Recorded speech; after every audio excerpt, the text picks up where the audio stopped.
Two inverse one is equal to 1/2 এটা কেন হলো?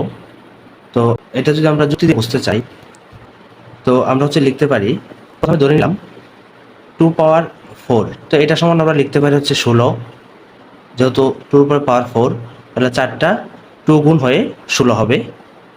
তো এরপর 2 কিউব, তো 2 কিউবকে আমরা লিখতে পারি হচ্ছে 16, তার পূর্বেরটা 16 ভাগ, যেহেতু বেস 2 আছে তাহলে 2 দিয়ে ভাগ, 16কে 2 দিয়ে ভাগ করলে হয় হচ্ছে 8, অর্থাৎ 2 কিউবের মান কিন্তু 8।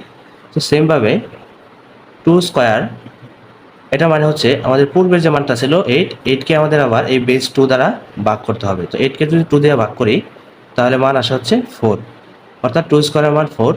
এরপর 2 পাওয়ার 1, তো 2 পাওয়ার 1 যদি আমরা বের করতে চাই তাহলে আমরা এই 4কে আবার এই বেস 2 দ্বারা ভাগ করব, তাহলে থাকে হচ্ছে 2। তো একইভাবে 2 উপরে পাওয়ার 0, এটা মানে হচ্ছে আমরা এই 2কে বেস 2 দ্বারা ভাগ করব, প্রত্যেকবার 2 দিয়ে ভাগ করতে হবে যেহেতু বেস 2। তো এখানে মান আসা হচ্ছে 1, অর্থাৎ 2 উপরে পাওয়ার 0 মানে কিন্তু আমরা 1 লিখতে পারি। তো সেম একইভাবে -1 এর ক্ষেত্রে এখানে যদি ইনভার্স 1 থাকে, 2 ইনভার্স 1, সেক্ষেত্রে আমাদের পূর্বের যে মানটা ছিল 1, এই 1কে আমাদের হচ্ছে এই 2 দিয়ে ভাগ করতে হবে। তো এই প্রক্রিয়ার মাধ্যমে আমরা কিন্তু পেয়ে গেছি যে 2 ইনভার্স 1 ইজ ইকুয়াল টু 1/2।